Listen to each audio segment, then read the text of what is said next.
Hai, Assalamualaikum warahmatullahi wabarakatuh. Selamat petang dan selamat malam. Okey, hari ni Kak Ira nak terangkan apakah yang dimaksudkan dengan fisioterapi. Okey, setengah orang kata buat fisioterapi, buat fisio kan. Okey, jadi fisioterapi tu kalau definisi dia, fisio tu physical dan terapi lah, biasa bahasa mudah physical therapy. Okey, di overseas ada orang sebut fisioterapi atau physical therapy. Di Malaysia selalunya orang sebut fisioterapi lah atau fisio. Okey, kebelakangan ni fisioterapi ni dah mula dikenali lah di Malaysia kan. Rata-rata kalau kita sebut contoh macam Kak Ira kan, dulu Kak Ira start kerja 2002.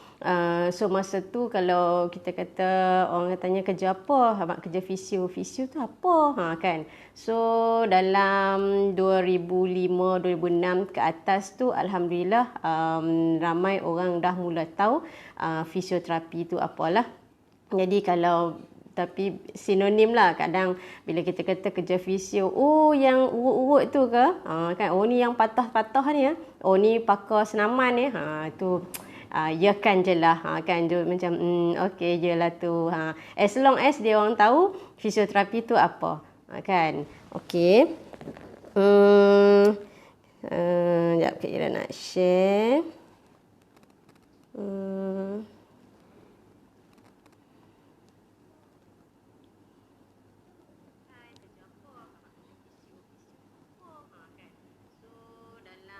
Okey. Okey, jadi fisioterapi ni dia rawatan, jadi orang kata apa, merangkumi dari hujung rambut sampai hujung kaki, dari seawal bayi sampai ke warga emas. Okey, kalau orang kata apa, fisioterapi ni dia punya bidang tugas, skop tugas dia luas lah. Ya, kalau kita kata dari hujung rambut, rambut tak buat terapi lah, hujung leher sampai hujung kepala sampai hujung kaki. Kalau kita kata okey masalah leher, biasanya spondylosis ataupun neck injury. Lepas tu kepala mungkin traumatic brain injury, kecederaan kepala yang disebabkan kemalangan, terhantuk, terjatuh. Lepas tu facial palsy, kadang-kadang tiba-tiba facial palsy atau Bell palsy ni kelumpuhan otot muka, dia boleh jadi sebelah muka lah. Kalau kita tengok dia punya penyebab facial palsy atau Bell palsy ni unknown cause, penyebab yang tidak diketahui, kan. Ada orang bangun pagi tiba-tiba rasa lebah sebelah muka, dia boleh jadi sebelah kanan, dia boleh jadi sebelah kiri, kan. Ada orang minum air tiba-tiba leleh ataupun cakap jadi kita panggil slur speech ataupun tak jelas, lidah tu macam tak bergerak dengan elok, kan. Tu masalah facial palsy atau Bell palsy. Jadi dia bukan stroke yang tu, dia muka sahaja. Okey, lepas tu shoulder, dia boleh jadi frozen shoulder, boleh jadi frozen shoulder ni kita kata macam stiffness lah, shoulder stiffness, orang kata apa, shoulder dislocate, kecederaan mungkin masa sukan ataupun kemalangan, jadi terjatuh sendi bahu. Lepas tu kalau siku, dia boleh jadi tennis elbow ataupun golfer's elbow. Lepas tu pergelangan tangan, dia boleh jadi carpal tunnel syndrome. Jari-jari boleh jadi trigger finger. So kalau kita nak cerita dalam satu badan ni lah, masalah-masalah penyakit yang dirawat oleh fisioterapi.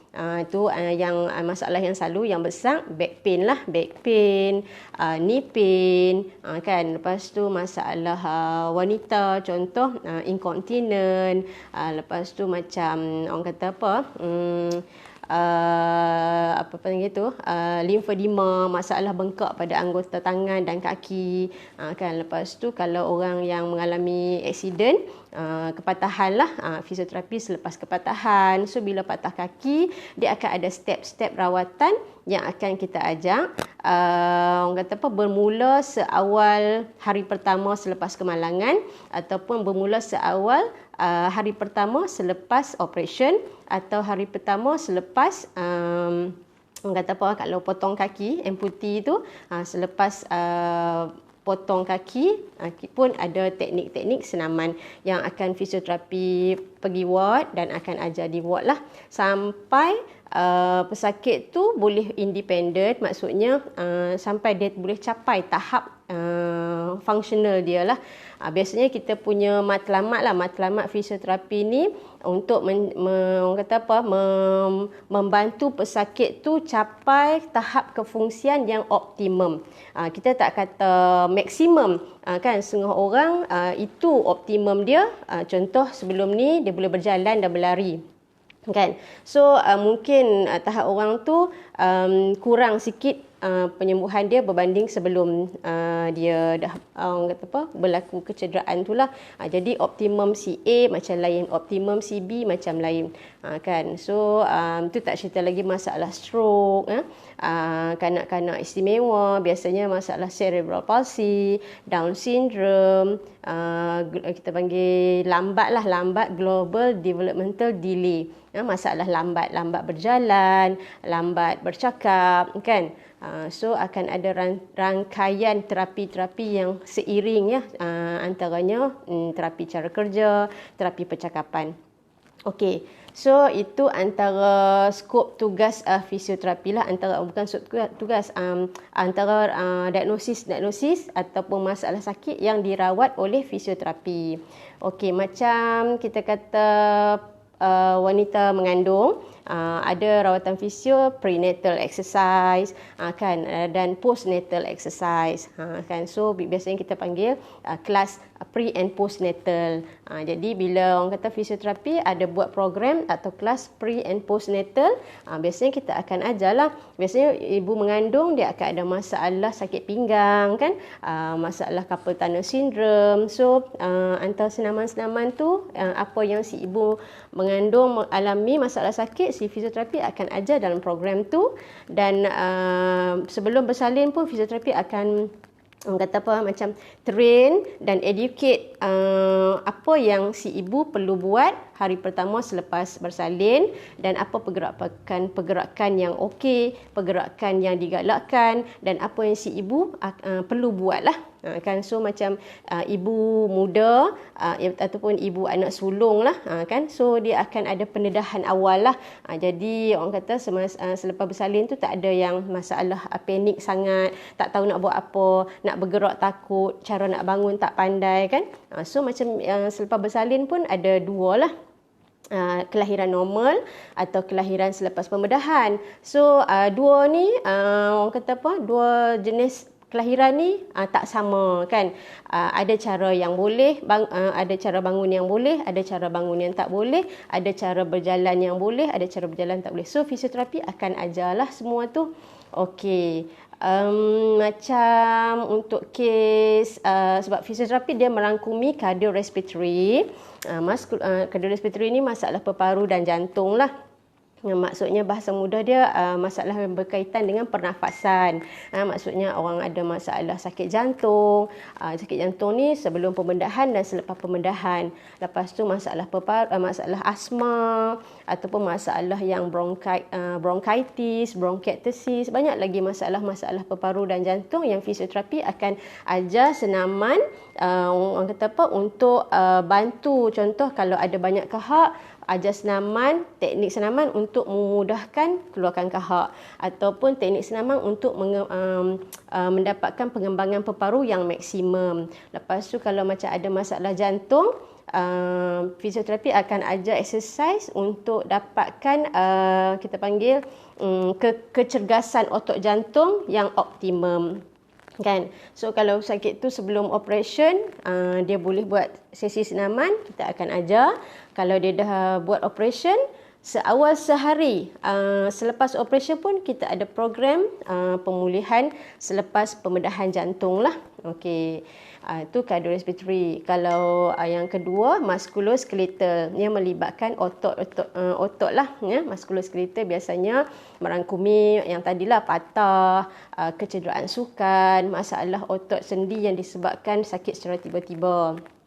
Okey, masalah neurological ni masalah yang berkenaan dengan kepala lah, brain lah. Okey, so antaranya macam tadi kita kata traumatic brain injury, stroke, lepas tu macam Parkinson, lepas tu macam Alzheimer. Kita ada juga, so kita ada program-program rawatan yang kita khaskan untuk orang kata nilai, maksudnya assessment dulu, tahap keupayaan dan kelemahan pesakit tu, dan baru kita rangka jenis-jenis senaman yang sesuai untuk pesakit, diagnosis pesakit tu dan tahap pesakit tu.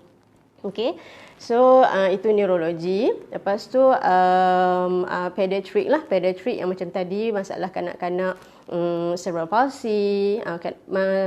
Pediatric merangkumi neurologi dan musculoskeletal juga. Macam neurologi yang masalah kecederaan kepala ataupun orang kata lahir lemas. Masa kelahiran tu bayi lemas. So akan berlaku kekurangan oksigen salur ke otak. So 90% bayi itu akan mengalami masalah cerebral palsy. Okey, cerebral palsy boleh berlaku di dalam perut lagi semasa proses kelahiran, ataupun bayi itu memang normal, tak ada masalah apa, tapi disebabkan demam panas. Okey, sebab tu kalau kita kata budak-budak bayi ya, kanak-kanak, kalau demam panas hati-hati jangan sampai sawan. Kalau bahasa medical fit lah, ataupun bahasa Kedah kita kata tarik. Okey, so jangan sampai sawan. Biasanya bila sawan berlaku akan menyebabkan gangguan saluran oksigen ke otak. Itu akan menyebabkan dia jadi kecederaan otak lah yang boleh menyebabkan cerebral palsy. Okey, lepas tu kalau musculoskeletal untuk kanak-kanak, biasanya macam masalah kaki masuk ke dalam, kita panggil CTEV, ataupun kadang-kadang pergelangan kaki tu memang tak normal, ataupun bentuk lutut tak normal, ataupun cawan paha ada masalah, ataupun skoliosis. So kita akan buat rawatan ikut tahap masalah pesakit itulah. Okey, dan last sekali geriatric. Geriatric ni maksudnya terapi untuk warga emas. Okey, warga emas kita tengoklah mungkin dia ada masalah pada imbangan, masalah pada keupayaan kefungsian. So fisioterapi akan ajar teknik senaman dan teknik kefungsian lah, latihan kefungsian. Okey, so hari ni kita terangkan apa itu fisioterapi dan apa yang rawatan yang fisioterapi buat dan siapa yang perlukan rawatan fisioterapi. Okey, biasanya fisioterapi orang kata akan ada di hospital, ada di klinik-klinik kerajaan dan center-center swasta ataupun hospital swasta lah. Jadi kat sini Kak Ira nak sarankan kalau ada masalah sakit, orang kata sakit badan atau ada masalah kefungsian, jangan malu, jangan segan, boleh dapatkan rawatan di pusat-pusat fisioterapi, ataupun nak kepastian lebih jelas, berjumpa doktor dulu, dan jika doktor rujuk untuk rawatan fisioterapi, teruskan untuk rawatan fisioterapi.